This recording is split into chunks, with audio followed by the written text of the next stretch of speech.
Probably next to the license change is one of the more controversial subjects in the whole project. And interestingly, unlike the license change, there is no easy time when you can say that the problem will have gone away because, well, as we're probably about to find out. The format's going to be this. I'll introduce first the panelists because this is a panel discussion. We have Frederik, Ramm.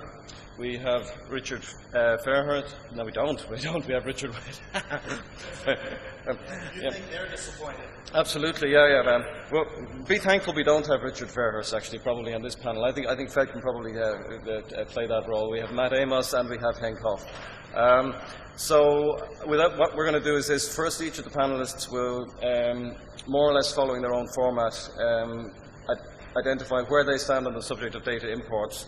And after that point, we're going to throw the discussion open to the floor. I do expect that there'll be just as strong opinions for or against among you guys as the panelists themselves have.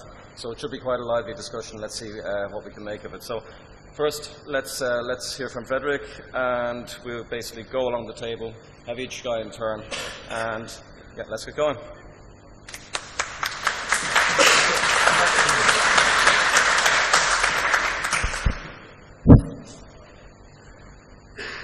Hello. My take on imports is the following. First, people who do imports are generally well-meaning. They don't want to cause any damage.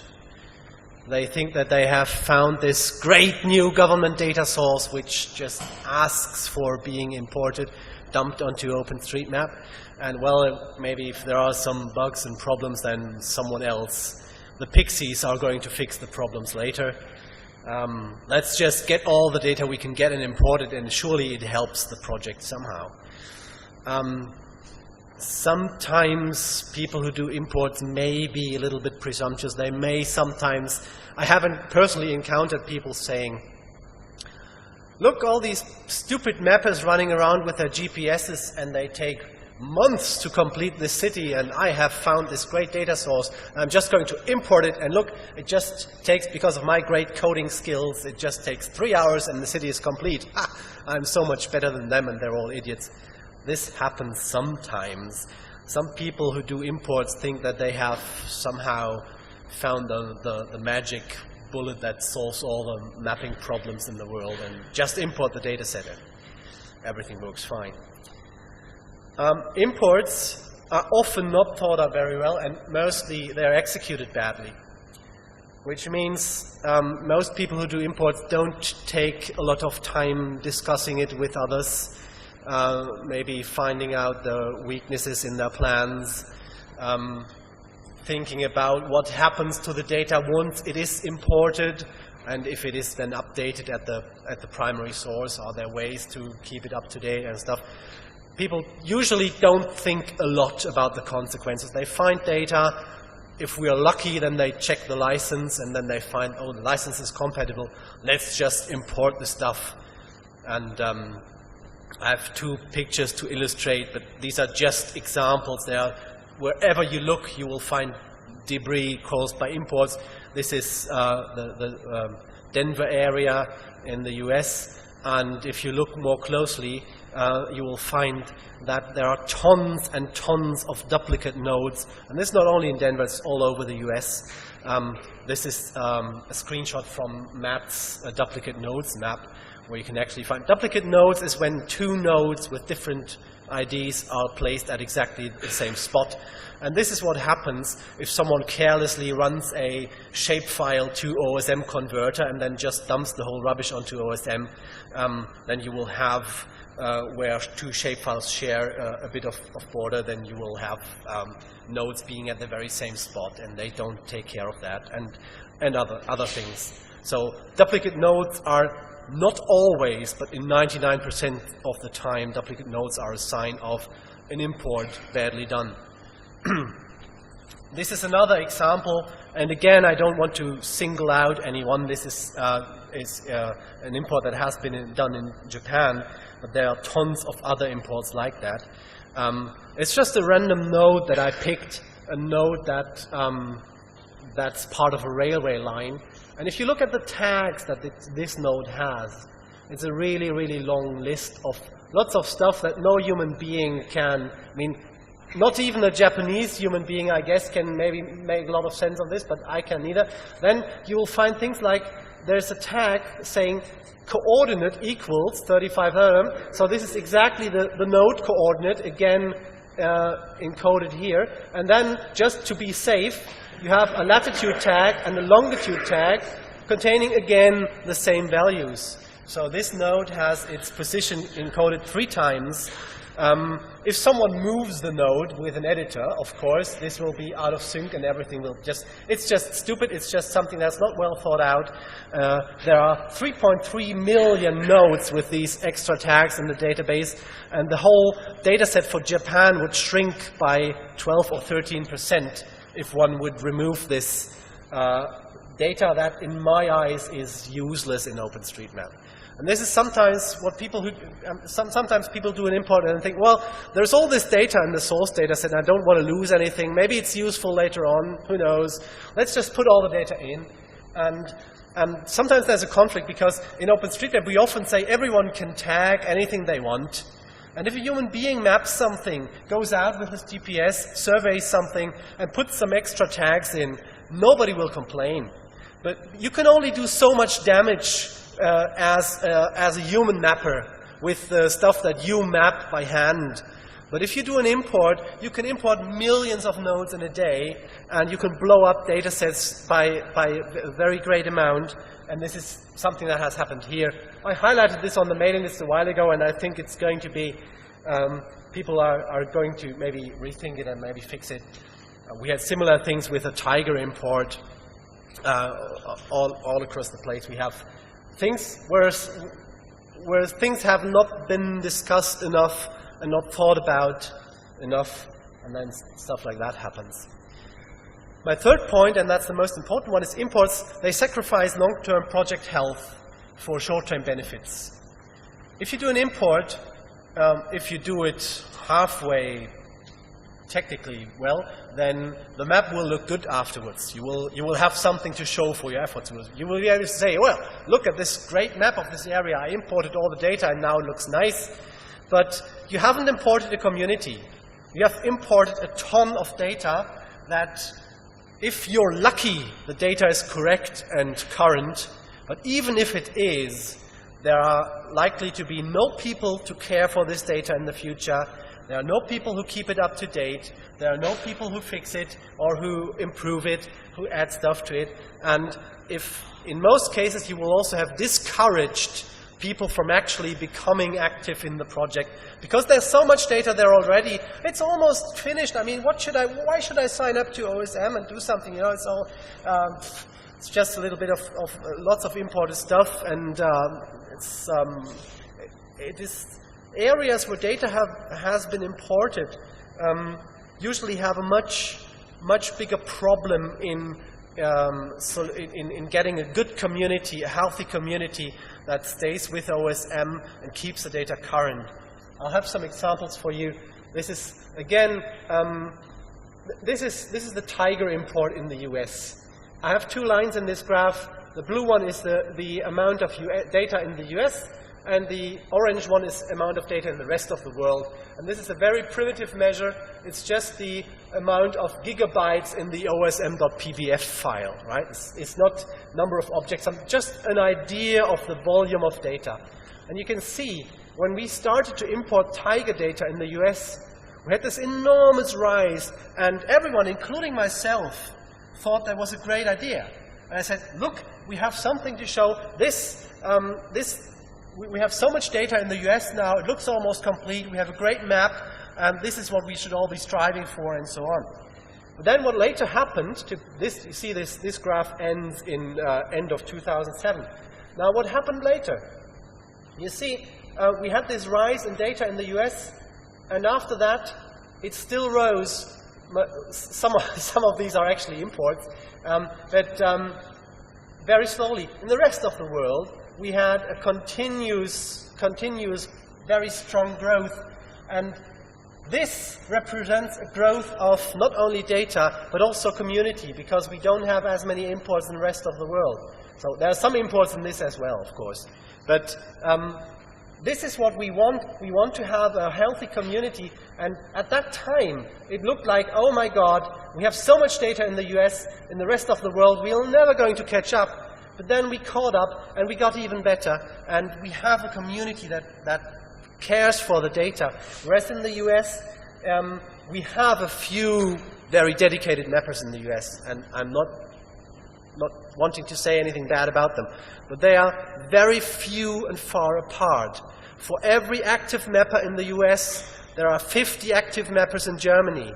And the US is a lot bigger than Germany. So there's really, really, in terms of mappers, a sparsely populated area.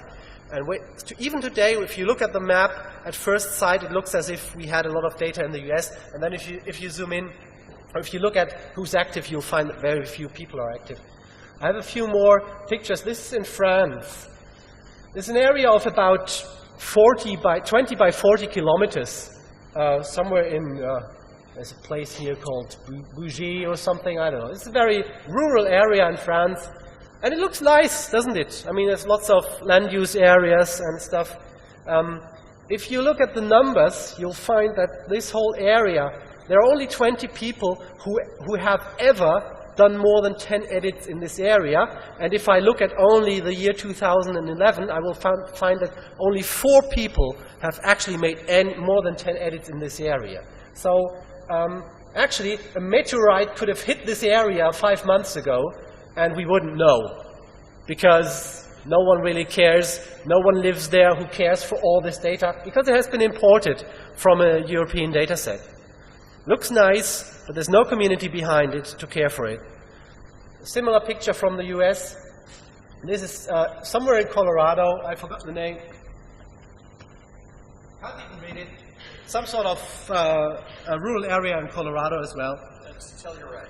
Right. Thank you. Ski resort. A ski resort in Colorado. And it's about the same size as the area in France I showed you. Again, we have 20 people who ever edited this, and this includes the 1 or 2 accounts from which the imports were made. And we have 5 people who touched this area in 2010. And just for comparison, a similar-sized area in Austria, it wasn't easy to find an area in Austria that was not densely populated, but this is one. It's not densely populated. It's also sort of winter sport area. And if you look at this, it's edited by 81 people, and 26 of them have done something in 2011.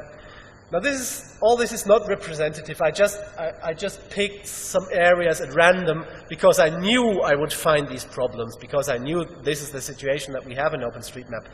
But it's symptomatic. This is what you see. You see areas where imports have been made. The map looks great.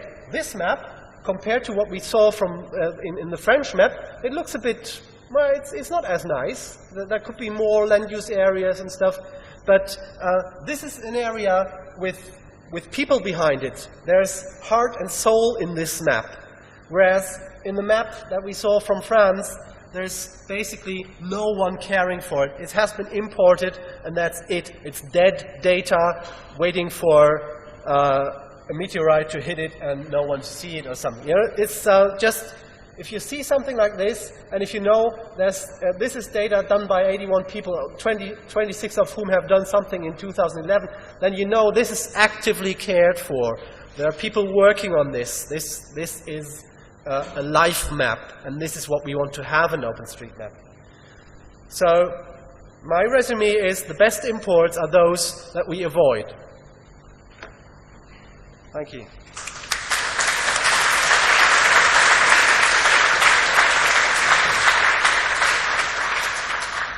Thank you, Frederik. Now can I call on Richard to say his piece from here? Come on, stretch the legs.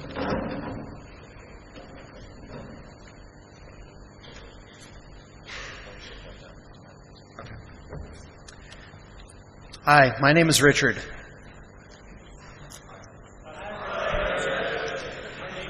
And I am an importaholic. I've been in recovery for 2 years. I want to apologize to everybody in this room as part of my recovery for doing an import and hurting our map. Imports are hurting our map. I don't have fancy data and theories like Frederik, but I do want to talk to this about you. And so when we get to the discussion portion, I expect that I'll have more to say. But imports are hurting us. We see it most starkly in North America, but it's hurting us everywhere. And we have to stop and look at how, if we can, how can we import responsibly? So far we have not. And we've got a lot of work to do on it. So we have to talk about that.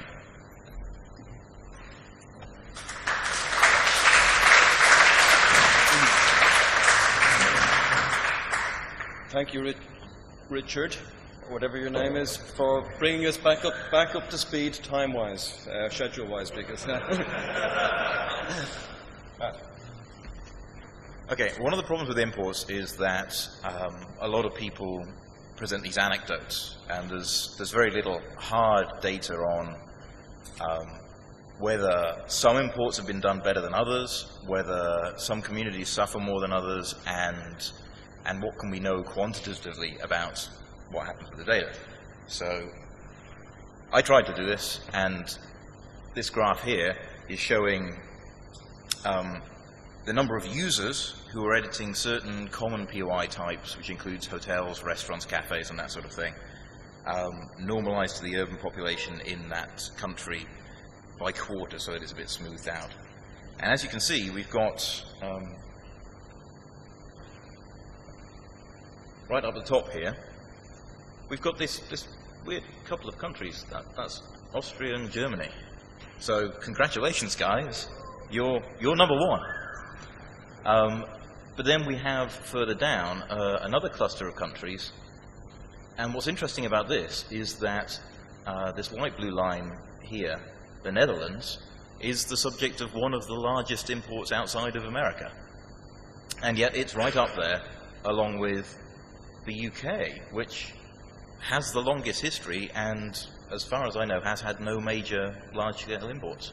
So there's obviously something else going on here. It's not as simple as saying imports are always bad or imports will always hurt the community. Sometimes it's clear from the data that they don't, or if they do, maybe they hurt it in some parts of the country and not others. The US, as you can see, is firmly in last place. Draw of that what you will. Earlier we were listening to Muki, and Muki was saying that the more people who have edited an object, the more positional accuracy it has. So generalizing wildly, I said the more versions an object has, the better it is, and came up with this. And unfortunately, this time Austria only comes in second. But behind them, and very surprisingly, Russia. It's a very fast-growing community, and I believe they have had some imports. And then, again, the UK and the Netherlands right next to each other. There's no gap between those two. And then, rather unfortunately, Richard and everyone else in the other side of the world, USA and Canada coming in last. And so, yeah, I can't necessarily interpret this data. Statistics only tells you what, it doesn't tell you why. But we definitely need to be looking into whether things like this are long-lasting effects of imports, whether there are methods that we can use to avoid these long-lasting effects, or whether it's just a side effect of the import process itself.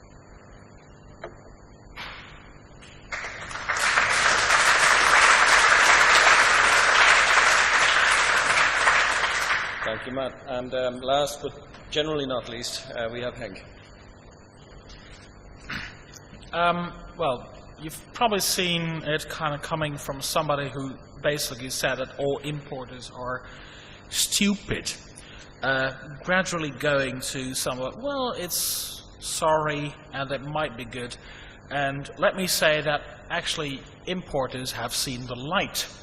Unfortunately, it sometimes is the blinding light, so I would suggest to put on some shades. The shades that actually, if you look at these graphs, I'm kind of just patting on my shoulder, we did in the Netherlands when we imported AND. Because an import is, in itself, can be very good, but it is the way you do it. It is the way how you also involve the community. Because OpenStreetMap is not your ordinary dumping ground. Like, hey, I have a piece of data, I just dump it in, and I'll just run off to the next kind of data set I can have. But actually having a data set, having the Netherlands import done by AND, it really helped OpenStreetMap to grow and also be recognized in the world of data suppliers. Because we then had a whole nation, a whole coverage of a whole nation. And we managed to not completely destroy the community by actually sending out things to all the people, hey, we are going to do an import, help us, and detect where we can do things better. So imports, they're good, we can help them. It can help us because otherwise we could never have covered the United States like we're doing now. It might not be the best, but something is always better than nothing. And it can help also people to try and make something a little bit better. So the way we handle imports is very important. So people who treat imports as being, I've seen the light, please put up some shades so that you can also see that there's a little bit more than just that import.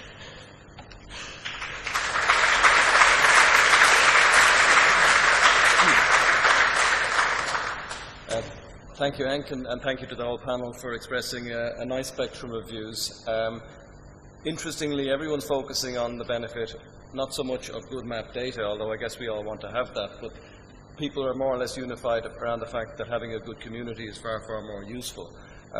We have a representative sample of the community here in this lecture theatre, and what I'd now like to do is to try to get as much feedback as possible from the crowd, because foreheads are not as good as the various ones out there. I'd like to start by posing one question, and maybe we can then jump off from that to passing the mic around, as typically in the question and answer session. Of the people sitting here, who would take the view that they have performed something that could be termed an import? Can I have a show of hands, please, on that?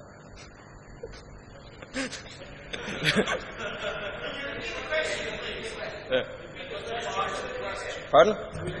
I'm sorry, yes. Who here has performed an import, has performed something that could be considered a data import as we're discussing it? So it's okay. Now, of the people, if you leave your hands up just very briefly, not too long, of those of you who raised your hands, please leave them up if you are still happy about having performed the import that you performed. And Fred, now Fred isn't sure, but he's taken his hand down. He may wish to elaborate on that presently. Okay, so yeah, some are still happy to some extent that what they did was good. Does somebody want to comment? Somebody who left their hand up, would somebody like to elaborate a little bit on what they did and why they think it was good? Anybody?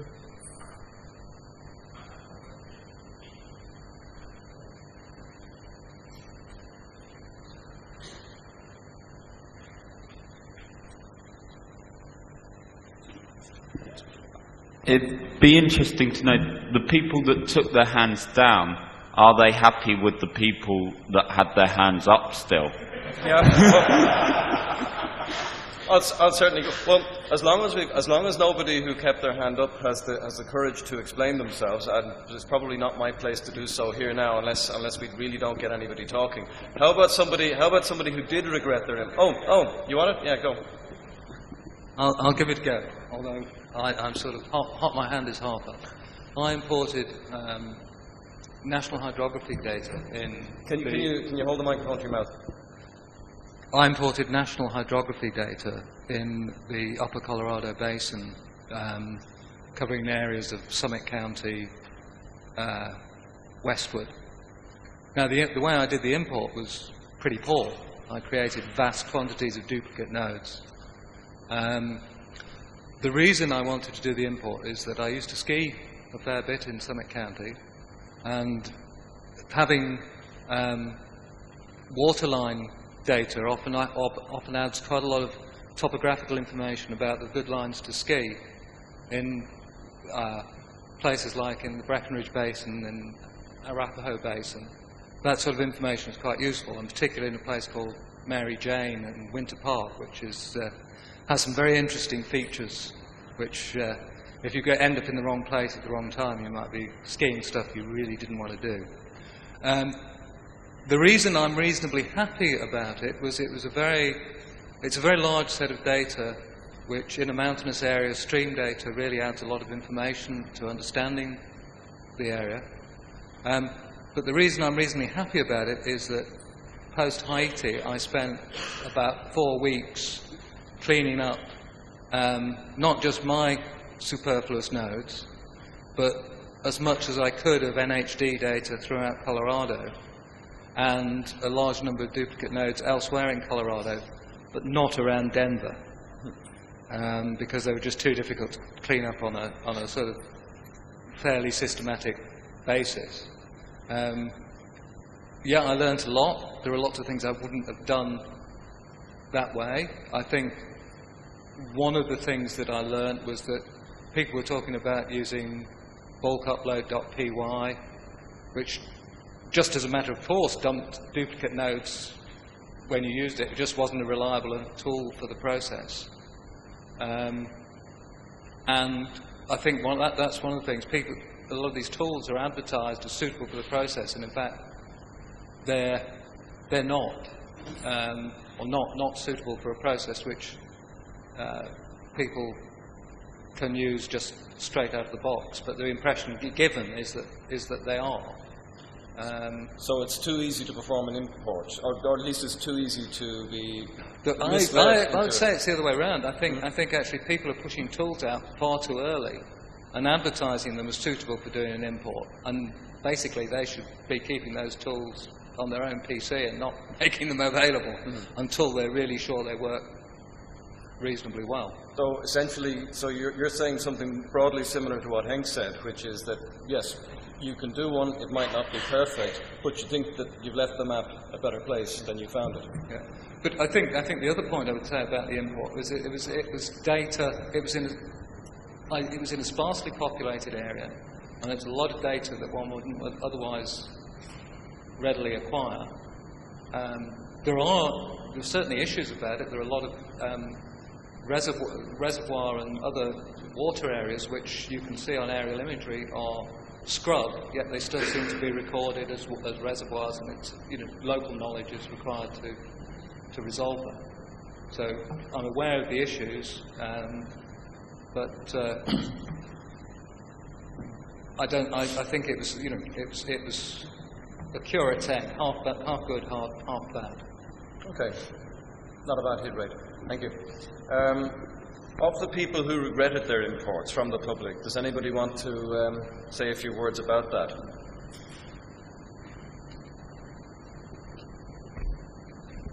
Nobody? Okay. Sorry. Yes.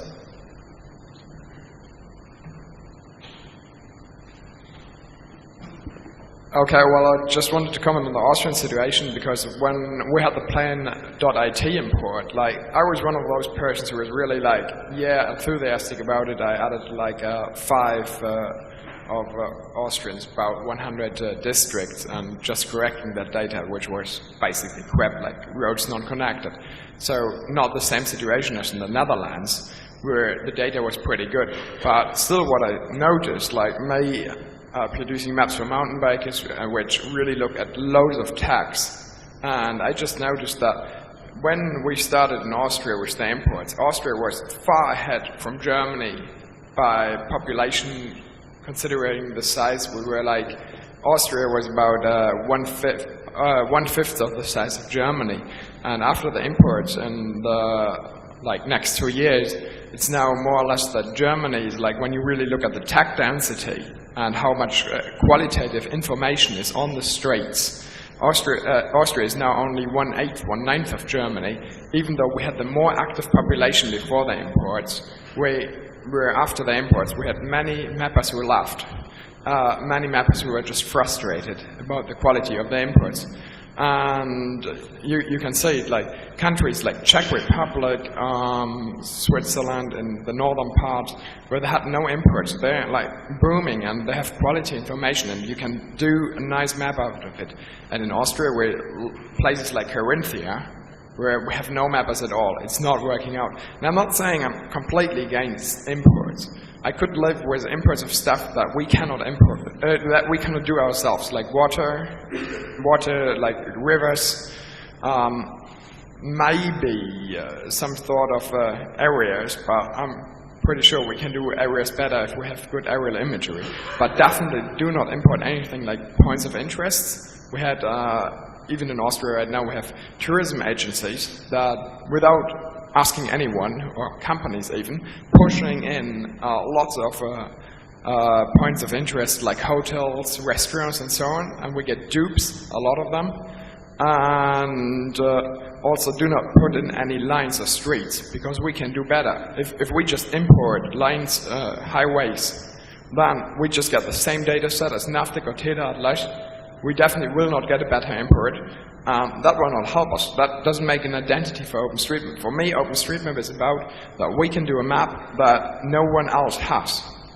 And so we should focus on the stuff where we are good at. And we're not good at just duplicating Teleatlas or TomTom or Navteq and providing the same map as they do. If that is the goal of OpenStreetMap for me, then it's lost. I can live with a map that is empty, but where we have identity, but I cannot live with a map that's just complete but has no additional information about other maps. Thank you.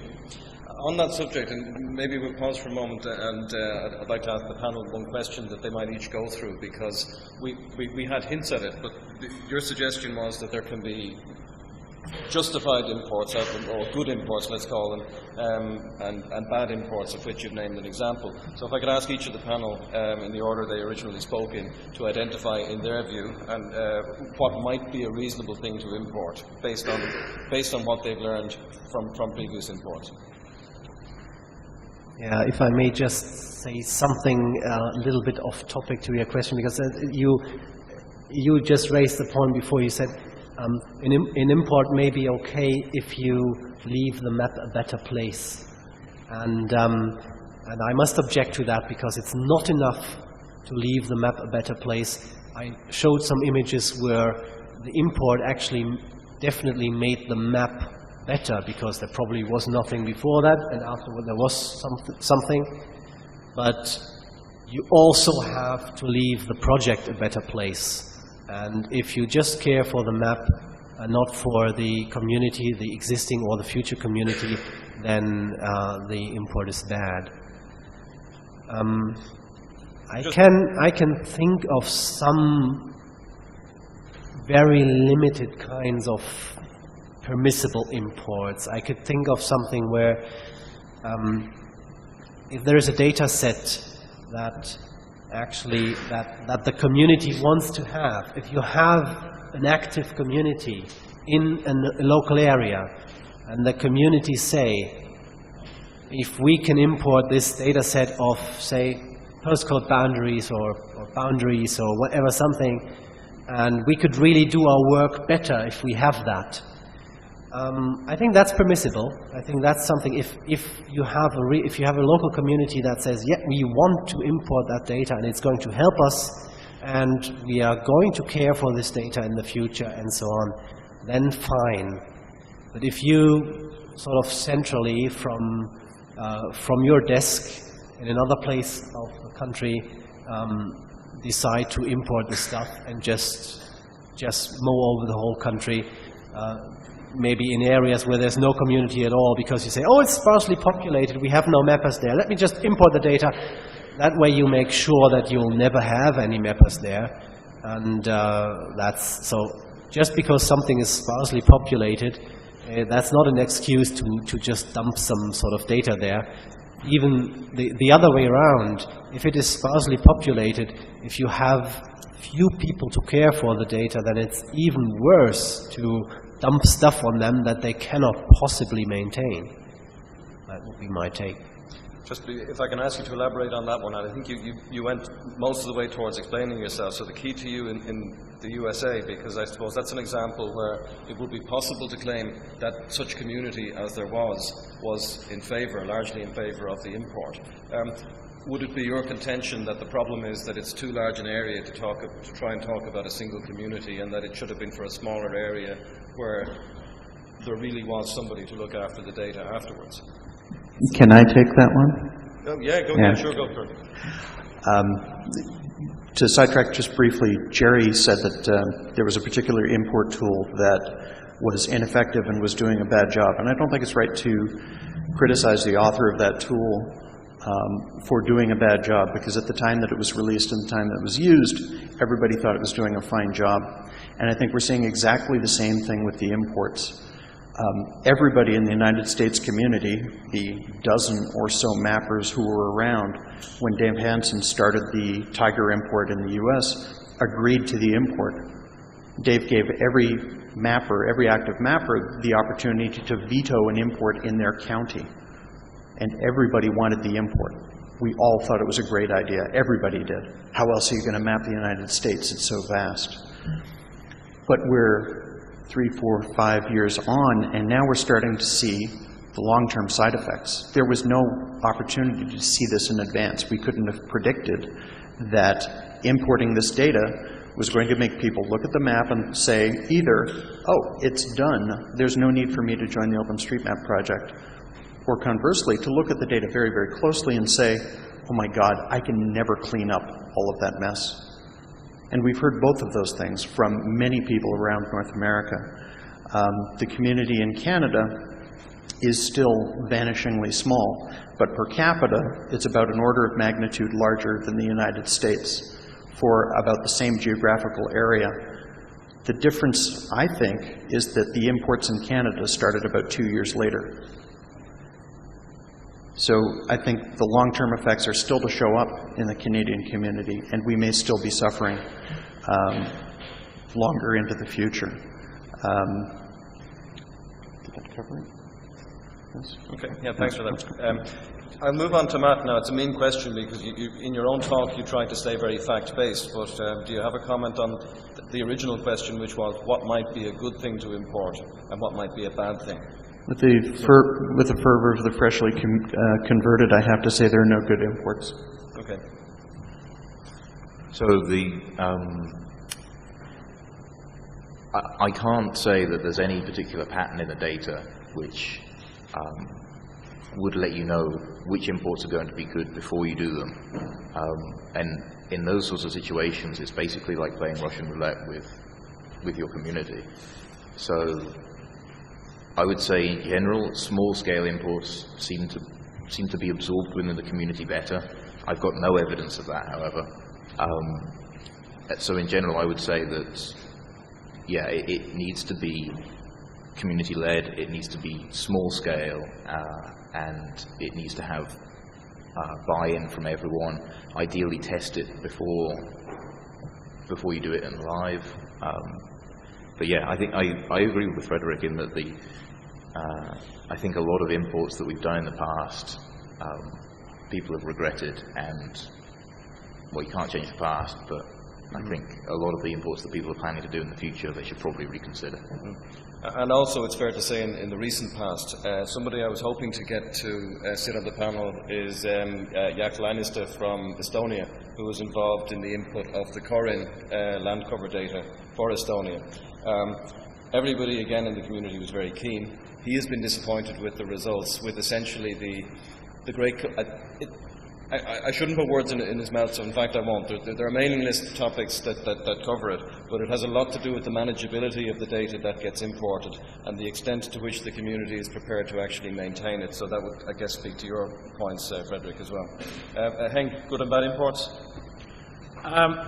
Well, if I talk about import and if I use an example, I'd mainly use the A&D example that we had in the Netherlands, because frankly I can also point out some imports that they're done in the Netherlands which I'm not so happy about.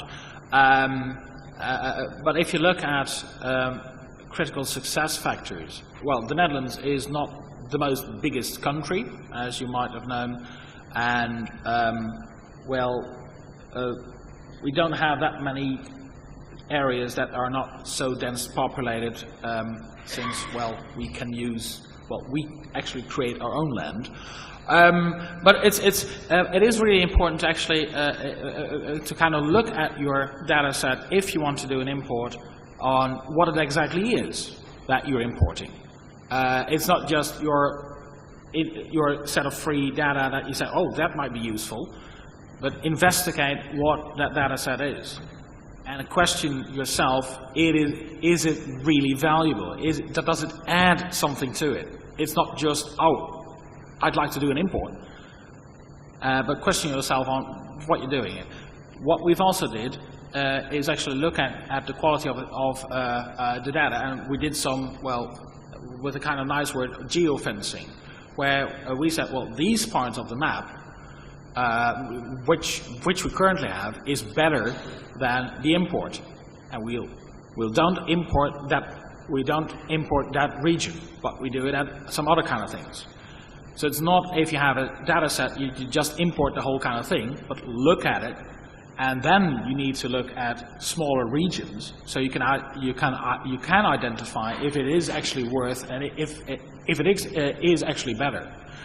But in total, I would say, if you look at the long-term thing of the project, if you do an import right, it might help, because if I still see what the effect of the A&D import was for the Netherlands, and I'll sort of think of the project, it was a huge benefit to the project. Of course, you can see other kind of negative things, but at the end, it really helped the project further. But with good analysis of your data set, and if it's not right, or if it's bad data, leave it. And get the community involved. So that's, I think, just quality check, get the community involved, the local community involved, and split it up in small samples or small kind of areas which you can handle and oversee. And if you can't do that, think of alternatives. Okay, thank you, Henk. Now, I know we have some comments from the floor. Should we go to those who had a comment?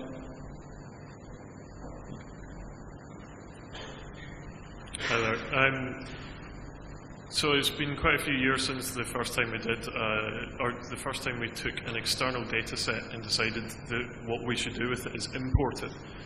And I am disappointed that the discussion is still being couched in terms of, for a given external data set, we have two options. We can import it or we can not import it.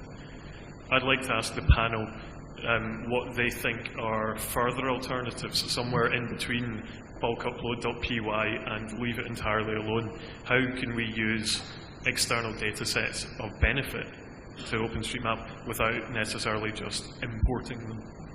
Okay. Before the panel get to that, of the other questions that we have, does anybody have a similar question to the panel, and maybe we could take perhaps 2 or 3 of them together for efficiency? Yeah. Well, I'm from the OpenStreetMap project, and I'm also doing some imports.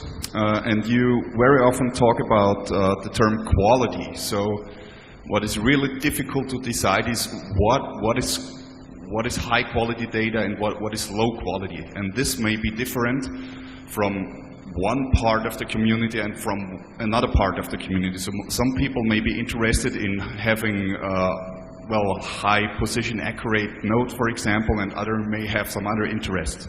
So it's really, in my opinion, difficult to say we need quality data, because what's the measurement of quality? And the second thing is who do we define the word community? So who actually is the community? So this also may have different aspects. So if I talk from the OpenStreetMap project, we have a community, but those are not all just mappers mapping stuff in OpenStreetMap or importing something. Those community of OpenStreetMap also contains people which are using our map. They use it and they bring back information to us about corrections and stuff like that, but they do not map on their own because they are not no computer guys and guys like that.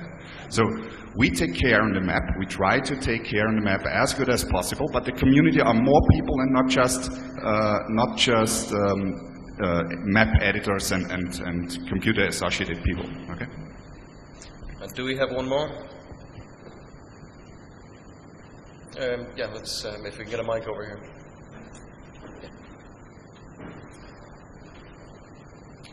We'll look to get to the other questions as well. Yeah, hi. Those who know me know that I'm normally not pro-imports, but a question to you, Frederik. When you said there are no permissible imports, so would you be objected to importing the border of South Sudan, which was a really nice PR coup last week? Okay, let's get, so we have three open questions now. One is Andy's more open question about what should we do with external data and whether or not that might be an import. Then we have the question about who is the community and, yeah, that specific case of boundaries, I guess. Are we, sorry. Maybe I should just, because that's a quick one, importing anything for PR effect is a no-go. I wouldn't ever do that. And I mean, if you import the border of South Sudan just to be the first map to have it, anyone else could do that. If Google wanted to, they could just take the data source and import it. Anyone else could do it. It's nothing special. It's nothing to be proud of. It's just a PR stunt. And I mean, that's, yeah. You can do it if you need the PR, but I don't think we have to. We would have done to. As long as you're there, Frederik, why not, Eddie, can you cover the other two questions about what do we do with external data sources? I think generally, do you want me to do that? Yeah, well, I think generally external data sources are can be very useful, and Andy is very right in saying that we shouldn't always look at them with the view of can we import that? Can we import that? How can we import that? We can use them in many other ways. We can do automatic comparisons. We can use them to find possible problems in OpenStreetMap or discrepancies and then find out which of the two data sets is wrong. That's very valuable. It's very nice to have an external data set to be able to do that. We can also show them as a background layer in an editor and maybe use them to draw something in. If we do an import that is not really a centrally controlled import, but someone just provides a base layer in an editor, and then local people use that information to improve, to make their work easier, I have no quarrel with that, because that's an aid to the community instead of trying to replace the community by an automated import process. If there's no community somewhere, then you have no business importing data. If there is a community that says, oh, we would like to use this external data source because it helps our work, no problem with that. So there are many good things that you can do with external data besides importing. Which brings us nicely to the other question, which is, who is the community? Yeah, I mean, the community is certainly not users of the map, because if we were to include them, then of course, or let me put it a different way, we have the responsibility to care for our mappers and for the people who care for our data. Users might have, and I know that because I do commercial data providing for OpenStreetMap for a living. I know that if a customer comes to me and says, I would like this shapefile of this area, of course, if there's more data available, then I can give them a nicer shapefile and they're happier and they'll pay me more money. But that would be a short-term effect, right? Importing data just to have more data but not having a better community is just a sellout to the users of the map without actually without actually adding power to the maintenance process. And that is something that we should not do. If in a situation like you said, if you say you want to provide good quality OpenStreetMap data to the people who use it, but you find that you don't have a local mapping community to care for the data, then you could try not to import it and instead create maps by mixing the data in from a different source, right? You could have your external data set with, say lighthouses or something, and you know that you could import them into OSM, but then there would be nobody to care for them, or just 1 or 2 people for the whole world, and that's not enough. Then you could just keep your external set of your external lighthouse database and create a rendering that shows an OpenStreetMap base map with the external lighthouses in it. I mean, that's always a possibility if you have a data set that is maybe not of interest to many mappers, but of interest to some users, then you can do something like that. For me, the community is certainly the people who edit the map and who help us keep it current. Anyone else is just a user, and we are happy to have users, but we mustn't let them dictate what we do. Okay, Richard, what to do with external data? Who is the community? There's a lot of good questions on the table. I have to say I concur with Frederik. There's nobody more important to the OpenStreetMap community, nobody more representative of the OpenStreetMap community than the mapper. Without the mapper, all of our data starts getting older from today. Okay, if everybody stops mapping today, what's the data going to look like in 2 years or 10 years? The answer is nobody cares, because it's 10 years old. So the mappers are of primary importance in the community. Now it's a little more complicated than that, because we're also a free software community, and so coders, developers are really, really important to us as well. People who write documentation are really important to us as well. We have all of those same demands that another free software community will have, but it's the mappers that are the primary, the most important members of the community. Users of the map can never be as important as creators of the map for our community. That said, it really is in large part the users for whom we are mapping. So they're very important to us, even though they are not as perhaps important as us. So I don't think that we can safely ignore users. Users have a lot to say to inform us. What is quality? Quality in part is positional accuracy, but quality is also in part the promise to maintain the data in the future. And so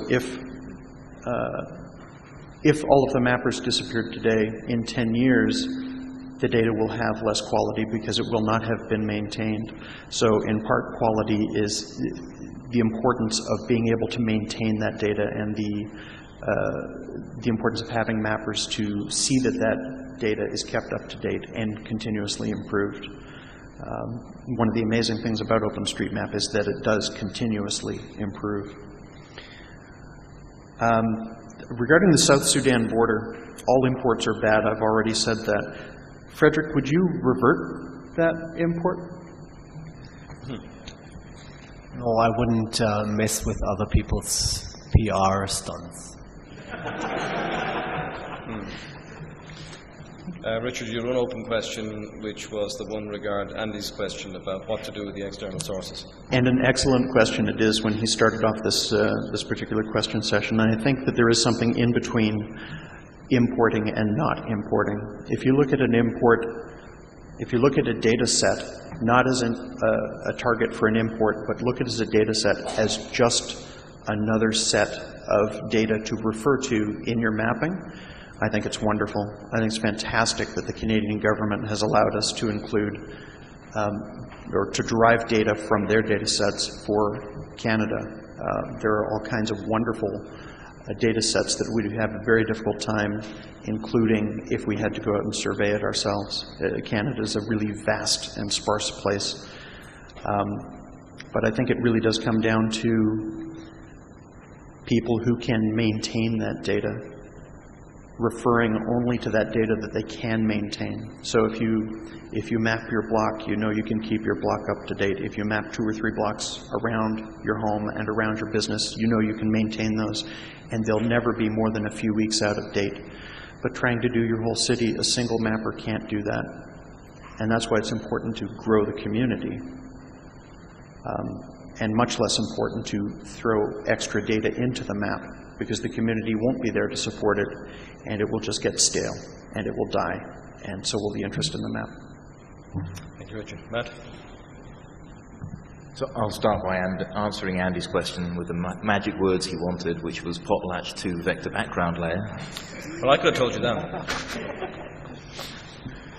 But on that question of what lies between imports and not imports, in the UK we've had this wonderful and maybe only slightly forced opening up of our National Mapping Agency, and one of the products of that is a raster background layer, and that's proved very useful for people to be able to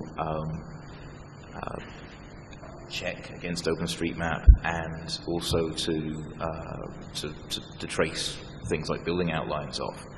Unfortunately, the temptation is to go too far. The temptation is to say that it's Christmas Day and I'm going to grid this thing up and I'm just going to draw every feature I can possibly find into OpenStreetMap.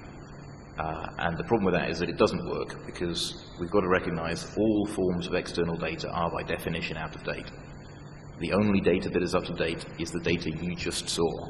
Or in fact, even that's out of date, you know, the time it takes for the light to get from the feature to your eyes. But, you know, even Ordnance Survey, which is supposedly, or so they tell us, a well-respected national mapping agency, their data is 6 months old, 18 months old, often it's years out of date. So the important thing, I think, is to inject common sense into these things. Whenever you're mapping in an area that you haven't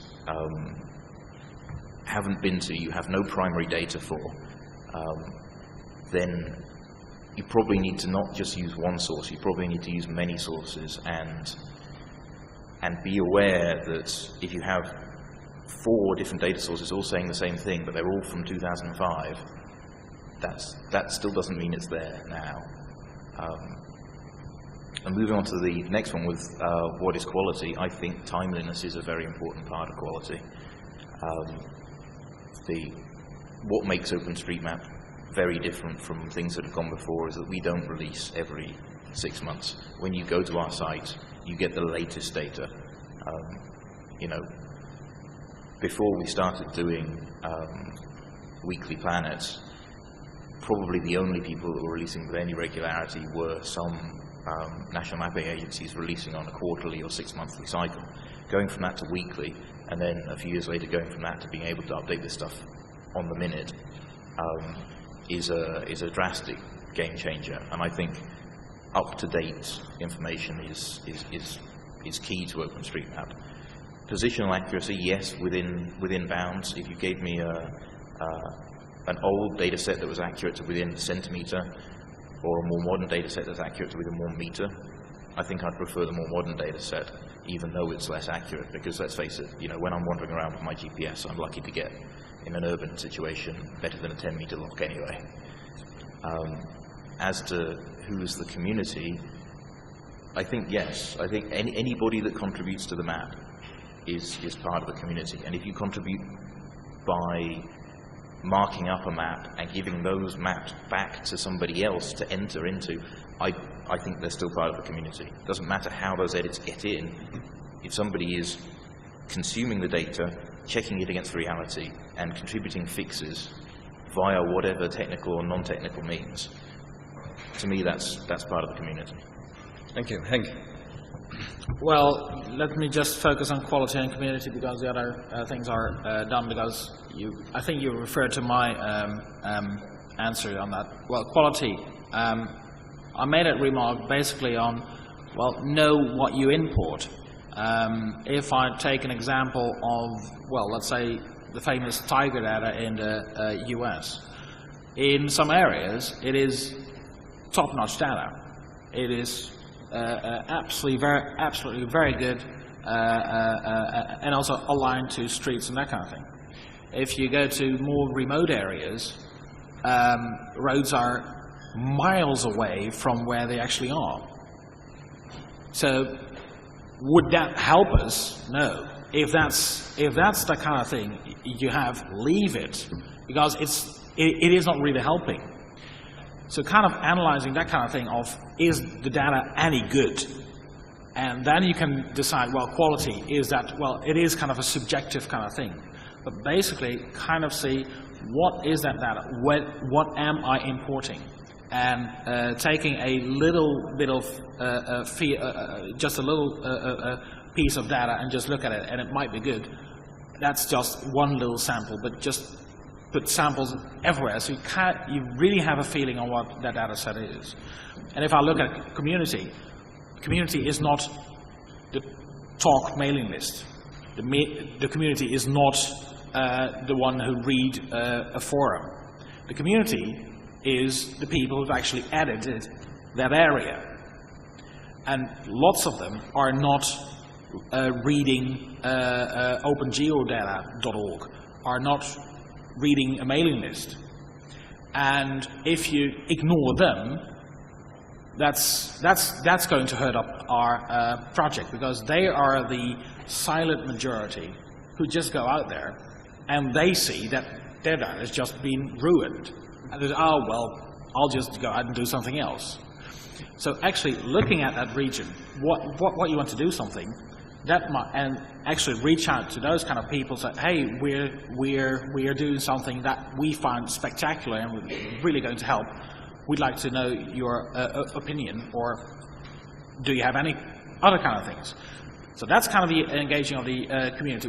We all kind of think that if you post something on talk, on the talk mailing list, everybody knows it. No, it's not. Well, it would be very handy, but we need to realize that that's the reality.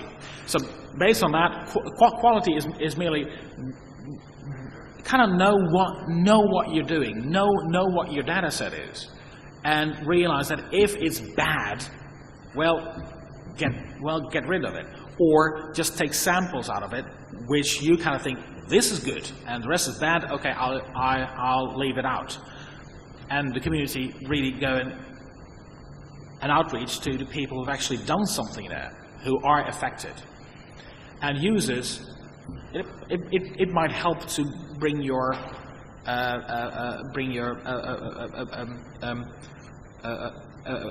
kind of image together in what the global impact is.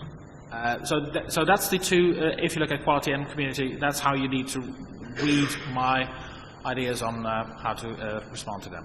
Okay, thank you, Henk.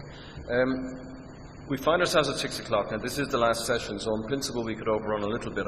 I know there are still some hands up. Shall we take a few more questions, or is everybody tired? It looks like we shall take a few more questions. We'll have yours first. I know you had your hand up, and there are a couple over this side. We'll see if we can get to them all swiftly. Thank you very much.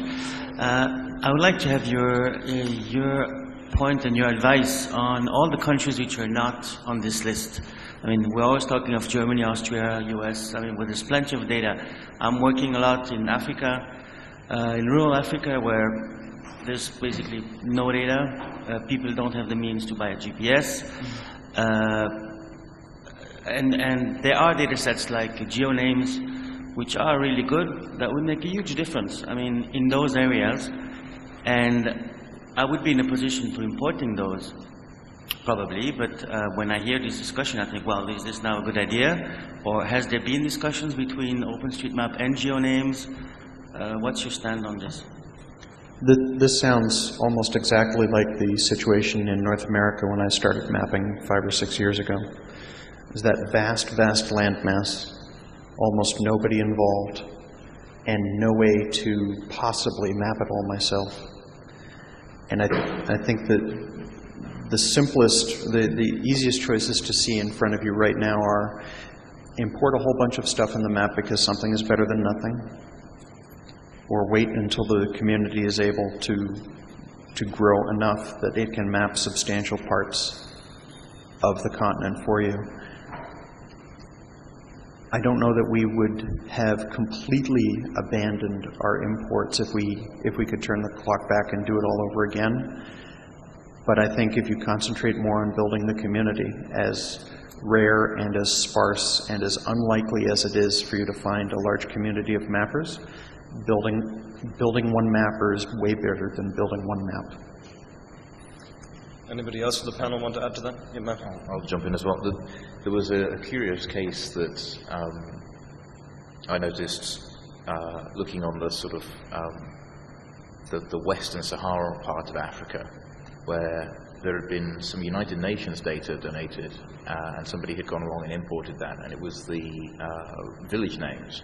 Sounds fantastic, you know, village names. Well, there's no road network, but then lots of parts of Africa don't have a road network to speak of anyway. You know, people just drive in a straight line from A to B. The funny thing was, when you looked at it at about Zoom 15, there was a stunning regularity to it. And then when you went in and examined it, you found that the data set had been clipped to like 2 decimal degrees or something like that. So there's definitely a point at which you have to say, I don't agree that some data is always better than none. In a lot of cases, when you have data that's like that, where you had multiple villages on top of each other because of this clipping to 2 decimal places, that I think is probably worse than nothing. But at the same time, there are probably things you can do with the data, given that you will have a small number of mappers, that you can then leverage those to do more than they would be able to do maybe by ground surveying. As Andy has pointed out, it's possible maybe to include that data in an editor and to not import it, but sort of at least let it pass through someone's eyes and be redrawn effectively. That, I think, we haven't had really an import like that, and it's dangerous. I can't tell you from the statistics what's going to happen. I couldn't tell you what's going to happen in the rich northwest parts of Europe from these graphs. There are clearly many factors at play, and separating those out might be a very interesting research project, Mickey, but just from glancing at the data, it's not clear whether such an action would permanently kill the community or not. Anyone else from the panel? Let's move on. Do we have another question here? Not a question, some talks about. Frederik, thank you in addition to your talks. I think a well done import can be very helpful for the community. Let's say the import for OSM data in Wikipedia, it helps to make a synergy between OpenStreetMap and Wikipedia, between encyclopedia and geographical data. So import in the other way, we are in OpenStreetMap a small community, a small active community interested in geographic data. But there is a very more big community interested in geographical data. Let's say an example. Who of you is a diver? 1, 2, diver. A water diver. A diver. Scuba diver. And one behind you as well. Okay. In OpenStreetMap, we don't show any data about scuba diving. So if we import scuba diving spots in OpenStreetMap, we show it on OpenSeaMap. So we hope to interest a big group of divers in that we do. Divers are traveling a lot around the world. They know a lot about places they visit, they make holidays, and if they're interested and we make a simple editor, they can edit their scuba diving things, we can grow the community. Okay. And there were other hands up, I think. Right there. Thank you. We're actually joking over lunchtime that I should probably do a John Smith impersonation because nobody would be pro-import on the panel. Well, nobody knows what he looks like. Yes. But I'm an Aussie as well. So. Now, actually, I wanted to strongly second what Felix said right at the beginning of the discussion, that a lot of the value in OpenStreetMap, in the map itself, is that it's actually a second source. And we substantially diminish the value if it's just a copy of stuff that's elsewhere. And then I have a question to the panel. I've been a bit involved, like Henk, in open government data discussions over the last couple of weeks and months, and I see a high danger of the pressure increasing because this on the project to import data, because all this government data is becoming freely available, and in a way we're in a competitive situation with this data, and a lot of people will say, well, we want to have this as well, and we want to import this as well, and I would like to know whether the panel has some views on this, and whether there should be more clear statements that we don't want to import this stuff. Panel? Some of the very generous data donation from the Canadian government is well out of date. Some of the metadata is wonderful so that we can see this data was collected in 1986. So we know going in that it's of limited utility. If you use it not as a source for a bulk import, but as just another data source to consider in your mapping, it can be really helpful.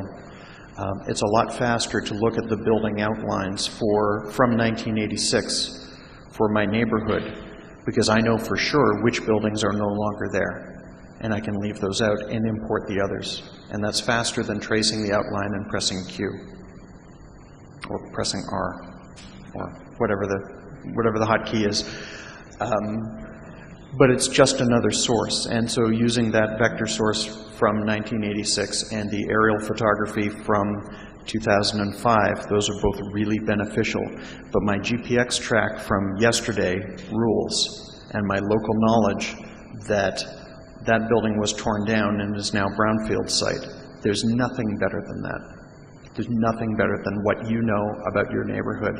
And if you're mapping your neighborhood, you're mapping those things that you see every 2 or 3 weeks, there's nothing you can do better than that for OpenStreetMap. And nobody can compete with that. Anyone else from the panel? I wasn't going to say that we are never, ever going to import that kind of thing. What I want to say is we should never, never, never just import the stuff. Because we might be because there is probably now kind of an idea that imports would hurt the community. I beg to differ. Imports don't hurt the community. The way we handle imports can hurt the community. And that's a very big difference. And if you look at those kind of government mapping agencies now kind of opening up, it might help for, Potlatch has a vector extra layer on it to helping people to actually contribute it. So I'm with Richard that it's way much easier to trace something over from a well-known data source and add your local knowledge to it. Instead of kind of going out with a GPS and trying to position where the building exactly is and that kind of thing. Although there's a discussion if we want to have buildings in the map, yes or no, well, whatever. But imports themselves don't hurt the community. It's the way we handle it. And that's the one thing, what we've learned from the past is just blindly just importing it doesn't really work. So we need to think of processes, and we think probably maybe going to set up good practices in how we're going to handle it. The tools are going to become better, that we can handle, hopefully, data sources on multiple ways. and being aware that not every data source is as good a quality as we think it is, because that's also what you basically said in Africa. It might look good, but really look at it really good, and then decide, well, it's not as good as we think it is. But that's basically what I'd like to leave here. Okay. With greatest respect for my friend at the end of the table, I have to take exception. Importing blindly is absolutely wrong, and we can't import blindly, and so we have to look at things like the metadata. Was the data collected at 1 to 1 million scale? It's not right for OpenStreetMap. But there's no way to inspect and import anything other than blindly unless you have the local knowledge. So maybe the answer is you can't import. You can use a data set as a reference, but only for an area for which you have real, accurate, and up-to-date local knowledge. If you're intimately familiar with the place, if you see it every 3 weeks, or maybe every 3 months, then you can use that data set as a reference. But if not, you're overreaching, and you're importing blindly, because you can't possibly have checked all of that, all of the sources for accuracy and for currency. Well, that's basically playing it awfully safe. I can't predict the future, so I'm just basically doing nothing. It is that kind of thing. Is well, yes, I agree with you that blindly doing again is not going to work. However, based on certain amount of quality checks, based on what there's already is in OpenStreetMap, you could help an import because it is so much easier than going around every square mile and see have I really seen it before I import it. So, but the basic question for me is really look what you're doing, think about it, and talk with other people in that community. Try to find the people who actually live there intimately and discuss with them if it's good or not. And if they all agree, or the majority agrees, or, well, you can find out the ways to do it, then importing might be an option. I wouldn't say don't do it, but think about it. Okay, yeah, further point? I'm going to jump in here and ask the audience a question. How many of you have recently been out mapping? Hands up if you've been out mapping recently. Mapping, yeah. If you've been out and you've surveyed and made edits to the map, that's like almost everybody. Keep your hand up if you've recently been out and validated an area. Like in? As in gone off and checked that everything you can see really is on the map. Oh, no. Well, all of it, done it rigorously, been out and validated that what's on the map really is still there in reality. If I would say I've deleted something that's not on it, but I've not really checked everything. Yeah, so what I mean is... Yeah. In that case... What I mean is I think lots of people go out and they look at stuff and they map, and that's fantastic. But we have to recognize that most people, when they go out and map, are looking for new things or changes. It was shown by somebody, I forget, anyway, that actually we've got a lot of errors in OpenStreetMap data. When you actually go out and validate stuff, a lot of stuff really is just wrong. And there are missing features, or there are features with incorrect geometry, and it seems to be much harder to get an error out of OpenStreetMap than to get a new feature into it. So from that point of view, I would caution against saying live dangerously in import, because the errors that are in there, you're never going to get rid of them. Of course, possibly some of those errors were mapped by hand. Frederik, of course, spoke to that there will be less of that if people do it by hand. But it's a good point. We had, Frederik, do you want to comment further on that, or we have a further comment from the floor, I know. We'll go to the comment. Just a conclusion from me, with what I take with me when I leave this room. importing data without community is no-go. But if we import data, the best import would be linking to the data. So like we do it with Wikipedia. If you want to know where is the lighthouse, look at OpenStreetMap.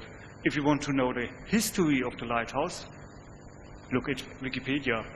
If you want to know what lights come off this lighthouse, where to navigate, to look at OpenStreetMap. Maybe this would be the best import, by linking to the data. Maybe it's unavailable sometime. And the second comment I have is we maybe need a dust map which lightning nodes not touched for 5 years. So we can check where to send mappers out and remap some area. Thank you for that. Do we have further comments or questions from the floor? One here anyway. Two here. Sufficient? Yeah, why not? Probably very short. I think it all comes down to review. In open source software, we're used to, at least in larger projects like Mozilla, we're used to review every change that's coming in, everything new that's coming in, every change that's coming in. Perhaps what we need there is, on one hand, review things that are already in, on the other hand, have people, local people who know what this is, review the local parts that are to be imported and basically sign the local pieces off before they maybe even some kind of manually copy them over in JOSM or whatever, but import the local piece and have it locally reviewed by a community member who knows this looks accurate. And I think especially important is to have political boundaries, because that's something we cannot survey. And something like South Sudan is something I think is something we can only get from other data sources because we cannot survey it. But we probably need to have someone review if this is what it should be, if this is accurate, before we actually transform it. I know there was another comment beside you, so why don't we take that one straight away and then get any reaction? Generally, I share Frederik's point of view about imports, but in Russia there were some good imports. For example, in 2009, the city of Rybinsk was very poorly mapped, and the municipality, government of the city, had very, very good data, geographical data for the city, much better than any of commercial providers. And they decided that they want to see the data not in commercial providers, but in OpenStreetMap. So they removed all, I don't know, 10 or 20 roads that were mapped and imported everything, roads, buildings, parks, everything from the city and the neighboring region into OpenStreetMap. So community said is good, and then for about half a year nobody has touched it. But after some time, mappers started to appear. Some were adding points of interest, then some saw that road network has changed and updated, and now there are several mappers from Rybinsk who watch over for the city and are rather active in community. And the map of the city is still the best among all maps present. I mean, map in OpenStreetMap. So this is the case when import was not bad, but it gave a community a start point, something to work with and improve. Okay, thanks for that. Let's have some reaction. Speaking exactly to your point about having a local community member review an import before accepting the import, That's exactly the problem. There is no local community member, because if there were, they would have already mapped a substantial part of that area, and the import would be impractical because it would be overwriting existing data. And so that's part of where the problem is coming from. There is no, we don't have eyes on. We don't have a local expert to say, no, this is no good. And in fact, to have put in data that makes an import impractical in that specific area. It's particularly stark in North America, where we have dozens of mappers and tens of millions of square kilometers. Really stark. Yeah. So if we were to look at reviewing submissions as a general practice, I would have no problem with my submissions being reviewed by anybody in this room. But there are some crazy people in this project. Are you sure none of them are in this room? No, these folks are fine. Well, we don't. Again, we had the comment earlier about John Smith. Perhaps he is John Smith.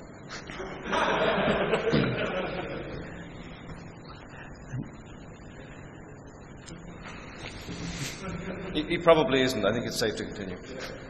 No, I'm done. Oh, yeah. Anyone else from the panel? I'm just going to plug Potlatch 2 and say that one of the features that I've been told is in Potlatch 2, vector background layers, I'll say it again for the tape, is the ability to mark up the actual the source that you're importing from, to say that, you know, that a particular feature doesn't need to be imported and all that sort of thing. And I think that goes some way into that same sort of review thing. Somebody can go through and say, this doesn't need to come in because it's already there, or because it doesn't match reality, ahead of time. And once you've done the review for all the places that you've got local people, and of course you're only going to do this where you've already got local people, then the rest becomes a bit easier. That sounds brilliant. You mentioned earlier minutely updates, which was a game-changing thing to have, because nobody else had it at that point. Who created that? It was an Australian guy called Brett Henderson. Awesome stuff. Awesome stuff. Bravo, Brett. Further comments from the panel on what's been spoken about, or shall we go back to the floor? Anyone want to be? Is that a hand up, or no? I think everyone might be thirsty. Is that possible? Yeah, he's thirsty. All right, well, in that case, I'd like to thank the panel. I guess you should all thank the panel as well. It's been a good discussion.